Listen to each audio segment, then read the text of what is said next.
Irmãos queridos, abrem Atos dos Apóstolos capítulo 8. Hoje darei uma pausa nas exposições em Efésios, e eu costumeiramente tenho feito isso ao longo dos anos. Chega no mês de dezembro, a gente divide entre pregar sobre igreja e sobre o Natal.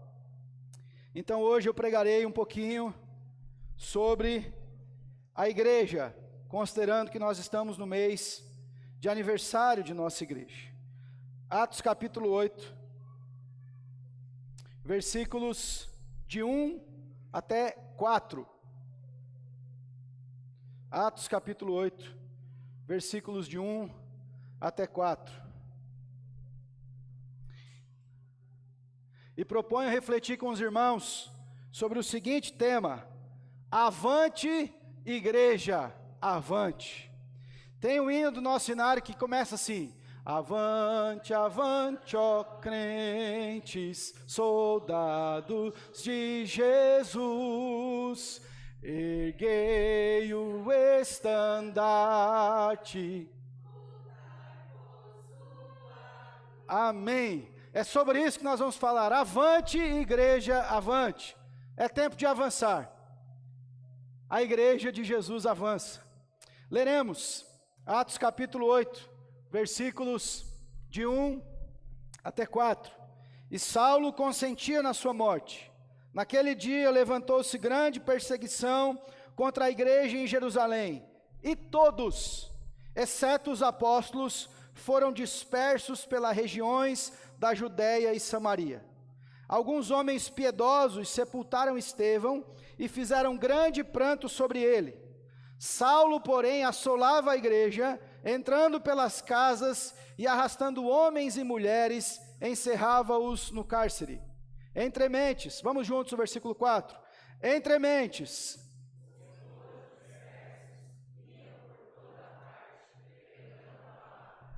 Santo Deus, é a tua palavra. Eis aqui a tua igreja. Nós desejamos aprender contigo e de ti. Queremos, carecemos por ouvir tua santa voz. Cale-se, Senhor, toda a voz do nosso coração, do inimigo de nossa alma, e tão somente comunique o Senhor a nós. Pai querido, quem tem o poder de levar a mensagem do ouvido ao coração é o teu Espírito. Então, por misericórdia, faze isso mais uma vez, em nome de Jesus. Amém. Quando nós escutamos sobre igreja, você vai perceber na Bíblia que ela nunca está estagnada. A igreja nunca está inerte, estática. Há sempre uma ordem de avanço. Há sempre uma convocação para irmos adiante. O texto bem conhecido de Jesus quando diz: as portas do inferno não prevalecerão contra a minha igreja, traz a nós uma conotação de avanço da igreja. Como se o inferno fosse uma fortaleza e não resistiria o avanço da igreja de Jesus. O Senhor Jesus disse: quem quiser segui-lo, deve negar a si mesmo e segui-lo, ir adiante. O apóstolo Paulo vai dizer: esquecendo-me das coisas que para trás fico, prossigo para o alvo, para o prêmio da soberana vocação de Deus em Cristo Jesus. Pedro nos chama em sua carta de peregrinos e forasteiros. A igreja de Jesus não está estagnada, parada, está avançando. Atos capítulo 8, irmãos, nós temos o contexto. No primeiro capítulo há uma promessa de Jesus: fiquem em Jerusalém, até que do alto vocês recebam poder ao descer sobre vós o Espírito Santo. E a consequência de receber poder qual é? Ser-me-eis testemunhas, aonde, irmãos? Vamos comigo. Em Jerusalém, Judeia e até... Mas a igreja cheia do Espírito cria uma comunidade instantânea em Jerusalém. Há sustento para as pessoas, há comunhão, há jornada, todos ali estão, pode deixar no título por favor, filha. Todos ali estão juntos, unidos, num só amor, numa só fé. E a tendência, quando as coisas estão muito bem, é a gente se acomodar. E aí as coisas vão acontecendo, até que uma perseguição é desencadeada sobre a igreja.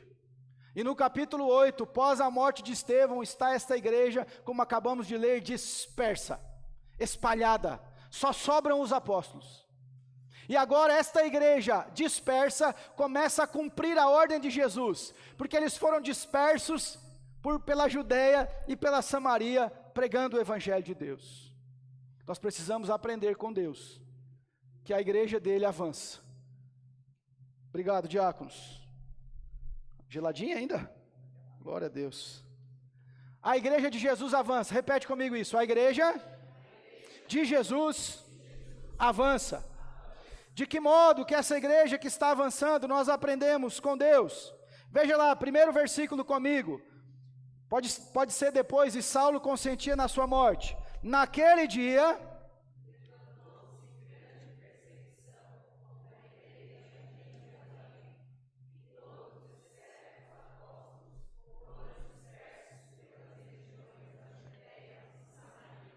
a igreja de Jesus avança mesmo diante das adversidades. A igreja de Jesus rompe com os obstáculos para avançar. Vamos juntos ali? Uma igreja que avança. Não são os problemas que pararão a igreja. Nunca foi a falta de recurso. O que acabou com igrejas nunca foi a falta de um lugar para congregar.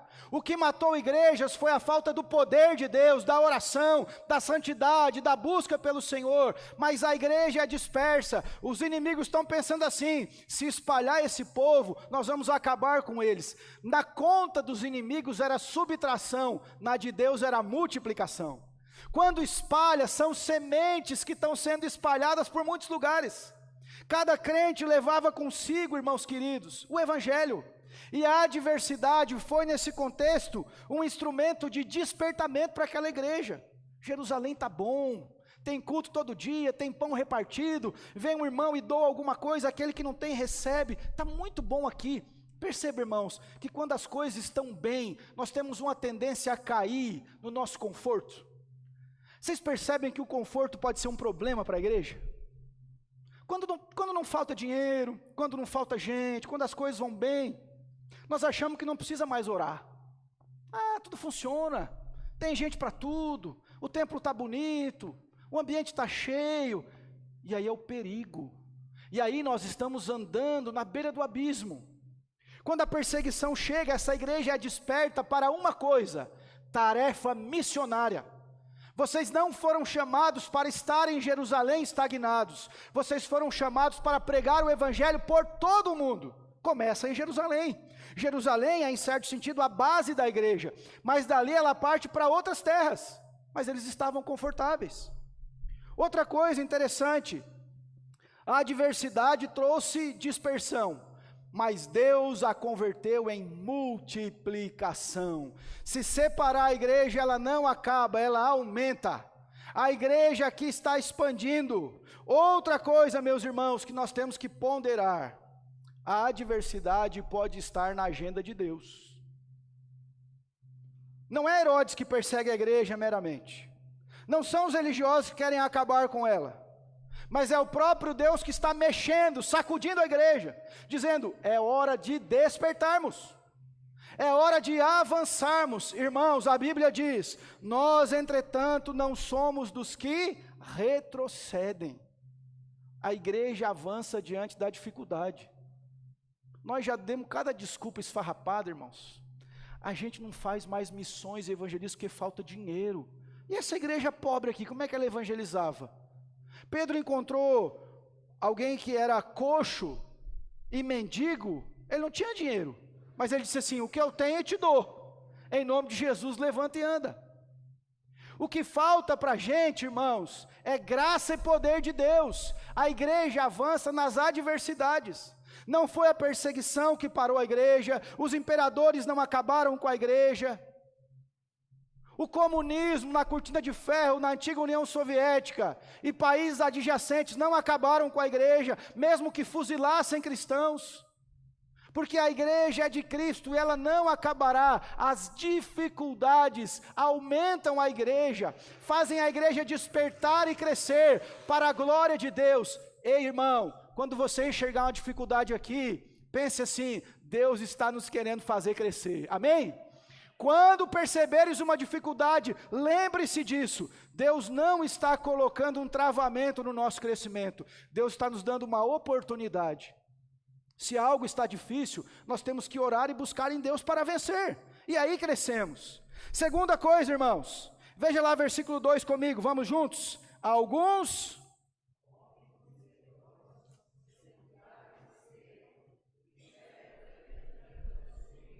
A igreja está crescendo, o evangelho está avançando. O Senhor está movendo o seu povo, mas essa igreja não está isenta de dores. Olha o que tratei no segundo ponto. Uma igreja que avança é marcada por vitória, sim ou não? Claro que é, mas também por dores profundas. Eles sabiam, irmãos, que Estevão foi morar com Deus. Lucas narra que Estevão vê o pai e o filho. Ele está vendo, ele está partindo. O povo está o apedrejando, ele está dizendo: Senhor, não impute a eles esse pecado. Recebe meu espírito. Tal como o seu Senhor, ele o faz. Mas essa igreja está sentindo a perda dele. Está doendo. Era um homem cheio do Espírito Santo, de sabedoria, diácono nosso. Estava aqui no mover da igreja, pregou o evangelho. Irmãos, o que eu quero dizer para você: qualquer pessoa vitoriosa que você conversar tem cicatrizes. Qualquer atleta de alta performance terá muitas cicatrizes, dores, marcas das suas lutas, dos seus desafios. Uma igreja que está avançando não está numa redoma sem problema. Não é a igreja do Instagram, irmãos. No Instagram todo mundo é bonito, todo mundo é crente, todo mundo está de olhinho fechado. Agora a Aurora, na hora do batismo, ela fechou o olhinho assim, coisa mais linda. Não, irmãos. Nós somos a igreja da vida real, há dores em nosso meio. Na nossa história de 38 anos, há marcas profundas, carregamos cicatrizes, já choramos, já sofremos, já tivemos derrotas, já lamentamos por pessoas que imaginávamos que caminhariam com Deus e caíram, e abandonaram a fé. Nós já celebramos muitos casamentos maravilhosos, mas já aconteceu nessa história de lares destruídos que não houve o que consertar. Já vimos pessoas confessar Jesus e até hoje estarem aqui dando frutos. Outros viraram as costas e nem querem mais saber de Jesus. São derrotas que experimentamos. Essa igreja está avançando, mas não está isenta de dores. Está sepultando um homem e chorando profundamente por ele. Existem marcas em nós, cicatrizes, mas mesmo assim nós avançamos. As dores fazem parte da nossa história. Eu preguei recentemente aqui em um desses sermões em Efésios, que Deus mistura glória e sofrimento. É assim que Ele o faz. É curioso, irmãos. E talvez você que esteja me ouvindo tenha uma história de dores, cicatrizes e marcas. Esteja pensando nessa hora e talvez lamentando, mas deixe-me dizer, Deus está chamando você a avançar. Porque as dores que temos não nos impedem de avançar diante de Deus e do seu Evangelho. Avante é a ordem de Deus, adiante.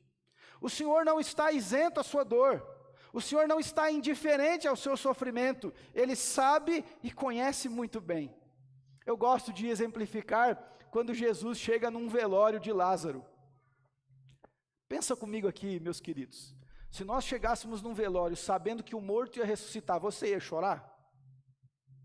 Você não ia chorar, você ia rir. Fala assim, o povo nem sabe o que vai acontecer daqui a pouco. Jesus é Deus, Ele sabe que Lázaro vai ressurgir, mas Ele chora porque se compadece da dor, da separação, do sofrimento que a morte nos traz. Uma igreja que avança é marcada por vitórias, mas também por dores profundas. Todo vencedor tem cicatrizes. Todo vitorioso traz consigo as marcas da batalha. Um dia, irmãos queridos, essas marcas desaparecerão na eternidade, mas hoje elas ainda nos remetem a dores e sofrimentos que nós passamos. Eu concluo esse ponto com uma história de um menino que foi salvo por sua mãe. Ele estava brincando na beira de um lago, onde haviam aqueles alligator lá, o crocodilo, e sua mãe lavando louça, de repente vê o animal se aproximar e abocanha as pernas do seu filho. Ela correndo, no impulso e amor de mãe, toma aquele menino pelo braço e começa em alguns segundos uma luta com aquele animal, até que ela consegue resgatar o seu filho. Toda a cidade ficou sabendo, os jornais do país inteiro vieram entrevistar o menino, e o menino ficou com cicatrizes em suas pernas. E naquelas cicatrizes ele mostrava o quão ferrenha havia sido sua luta com aquele animal que quase o levou à vida. E aí os repórteres perguntando: por favor, mostre para nós as suas cicatrizes, as marcas dos dentes daquele animal que quase levou sua vida. Ele disse: sim, aqui estão as cicatrizes, mas eu gostaria de mostrar a vocês outras cicatrizes muito mais importantes. Então ele levantou os braços e lá estavam as cicatrizes das unhas da sua mãe cravadas em seus braços. Ele disse: essas cicatrizes para mim são muito mais importantes, porque apesar de serem cicatrizes, são marcas profundas do amor da minha mãe, que não me deixou que o jacaré, que aquele animal me tomasse. Talvez nós trazemos conosco marcas e cicatrizes do amor de Deus que conduziu a nossa história. Nós podemos ter marcas e dores, mas nós avançaremos. E lá na eternidade, a Bíblia diz que Deus enxugará dos nossos olhos toda lágrima. Essa é a esperança que caminhamos. Amém, irmãos? Terceira verdade que encontramos nesse texto, versículo 3. Vamos juntos ler? E Saulo...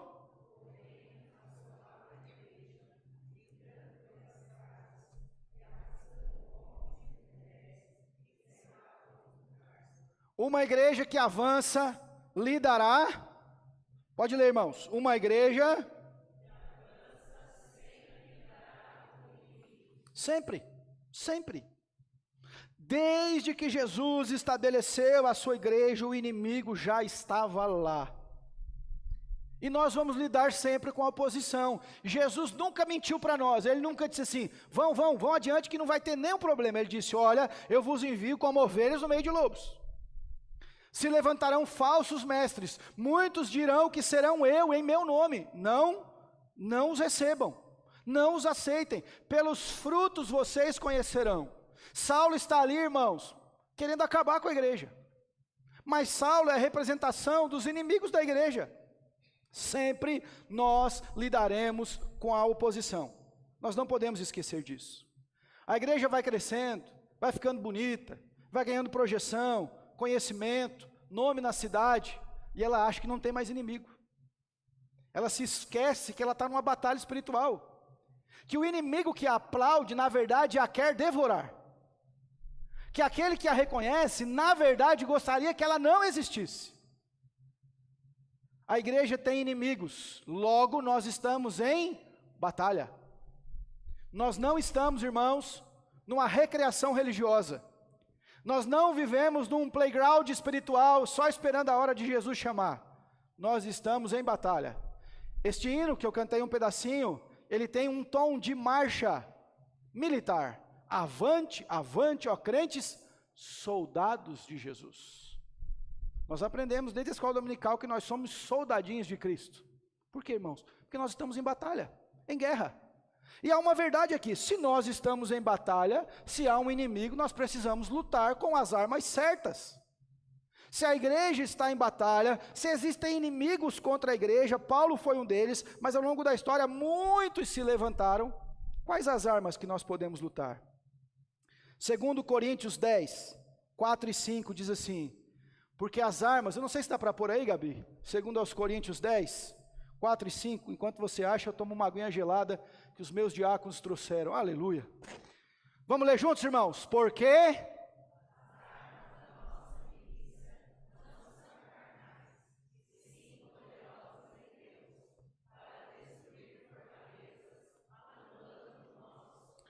nós não lutamos com armas carnais, nós não buscamos conchavos, nós não fazemos alianças com homens que estão, na verdade, querendo comprar a nossa mensagem. As nossas armas não são carnais. Logo, se não são carnais, são o quê? Começa com esse, termina com espirituais. Elas são o quê? Isso, irmãos. Então nós temos que fazer o quê? Lutar com oração, com jejum, com busca pelo Senhor, porque não são carnais. Nós não vencemos a batalha na carnalidade. A igreja tem inimigos. Os problemas da igreja são espirituais. Nós precisamos lutar espiritualmente. Oração, jejum, palavra de Deus, comunhão, são armas que Deus deixou a nós, nos entregou, e é assim que lutamos. Nós não temos que assustar, irmãos, quando alguém convocar a gente para orar. Dobra o joelho, irmãos, vamos dobrar em nome de Jesus. Vamos buscar Deus. As armas da nossa milícia, o nosso exército, não usa arma carnal. Nós não respondemos ofensa com ofensa. Nós não respondemos confronto com confronto. Nós, quando perseguidos, oramos. Nós, quando ofendidos, pedimos a Deus que perdoe o ofensor e derrame bênção sobre ele. Ou não foi isso que Jesus ensinou? A igreja de Jesus sempre terá inimigos, mas ela precisa lutar com armas espirituais. E sabe uma grande verdade que destaca aqui? Nenhum inimigo da igreja é maior do que o Senhor dela. Você está vendo um Saulo feroz aqui, um inimigo ferrenho e voraz da igreja.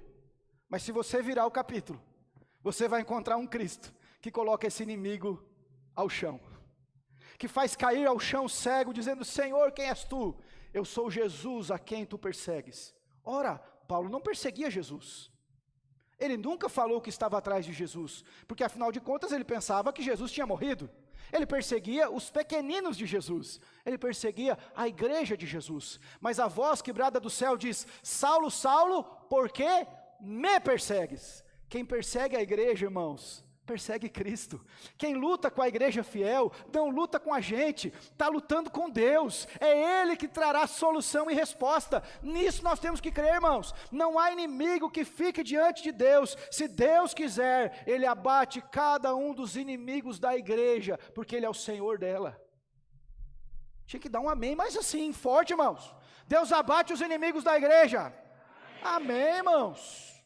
A igreja vencerá no nome de Jesus, porque Ele é o Senhor dela, não é nós, gente. O inimigo se levanta, mas Deus o derriba. Louvado seja o nome dEle. Por último, irmãos, para a gente encerrar aqui, versículo 4. Entre mentes, os que foram dispersos, iam por toda parte o quê? Uma igreja que avança, tem convicção coletiva da grande comissão. O que é a grande comissão? Mateus 28. Toda a autoridade me foi dada nos céus e na terra. Ide, portanto, e fazei discípulos de todas as nações, ensinando-vos a guardar todas essas coisas, batizando-os em nome. E eis que estou convosco todos os dias, até a consumação dos séculos. Toda a igreja dispersa ia pregando a palavra onde era dispersa. Veja comigo algumas coisas interessantes. Olhe para o versículo 4. Quem que pregava aqui a palavra? Os que foram dispersos. Logo, todos os que foram dispersos pregavam a palavra. É curioso, irmãos. Alguns de nós, quando se afasta da igreja, seja geograficamente, por algum motivo qualquer, fala assim: eu esfriei porque não tinha igreja. Irmão, começa uma igreja. Reúne a sua família no seu lar, na sua casa, e pregue a palavra onde Deus está te levando. Todos que foram dispersos pregavam a palavra. Onde que eles pregavam? Olha comigo no versículo 4. Onde que eles pregavam? Por toda parte. Não tinha lugar. Eles não escolhiam ocasião. Por toda parte, todos que foram dispersos pregavam a palavra. Se você reparar o texto, vai dizer que nesse primeiro momento, exceto os apóstolos, foram dispersos. Então a maior liderança não estava com eles. Eles não pregavam porque pastores tinham ido juntos. Eles pregavam porque toda a igreja tinha o senso coletivo que cada um precisava anunciar o evangelho de Jesus. Você precisa pregar o evangelho de Jesus. Não fica terceirizando a sua fé, dizendo: quem sabe, se o fulano estivesse aqui, se eu chamasse o presbítero da minha igreja, o diácono, o pastor. Não, você tem que pregar o evangelho, onde você estiver. Outra coisa, o que eles pregavam aqui, irmãos? Veja o versículo 4, foram dispersos, iam por toda parte, pregando o quê? Eles não pregavam mensagem de prosperidade, de revolução da vida. Nesses coach gospel moderno que querem misturar isso, não fazia isso. Eles não pregavam testemunho de si mesmo, eles não estavam contando uma ideologia, uma história qualquer, eles estavam pregando a palavra. É isso que nós temos que pregar. Deus não exigiu que você falasse outra coisa, testemunhasse outra coisa, senão a palavra de Deus. Nós precisamos orar para Deus nos dar um senso coletivo. Pensa comigo, eu estou encerrando. Se Deus dispersasse a gente agora, espalhasse pelos 4 cantos desse Brasil, cada um de nós levaria consigo a palavra? Pregaria lá onde Deus nos levou? Anunciaria para todas as pessoas que há um Cristo que morreu por elas? O seu trabalho é um campo missionário. A sua escola é um campo missionário. Ô jovem, o lugar onde você está é um campo missionário. A sua família é um campo missionário. Os seus vizinhos são um campo missionário. Nós não sabemos quem Deus vai salvar e quando Ele vai salvar. Mas no que cabe a nós, o texto não está dizendo que eles estavam salvando pessoas, porque quem salva é Deus. O texto diz que eles pregavam por toda parte. Uma igreja que avança tem um senso coletivo, não terceiriza a fé. Não são meros frequentadores. Não estão dizendo que essa é uma tarefa dos outros, não a minha. Cada crente recebeu a maior e melhor mensagem consigo e ele sabe que representa Jesus. Amém, irmãos? Não negligenciemos a história do nosso Salvador Jesus. Anunciemos o Evangelho. Eu vou e os irmãos repetem: uma igreja que avança, vence, mesmo em meio às adversidades. Uma igreja que avança é vitoriosa,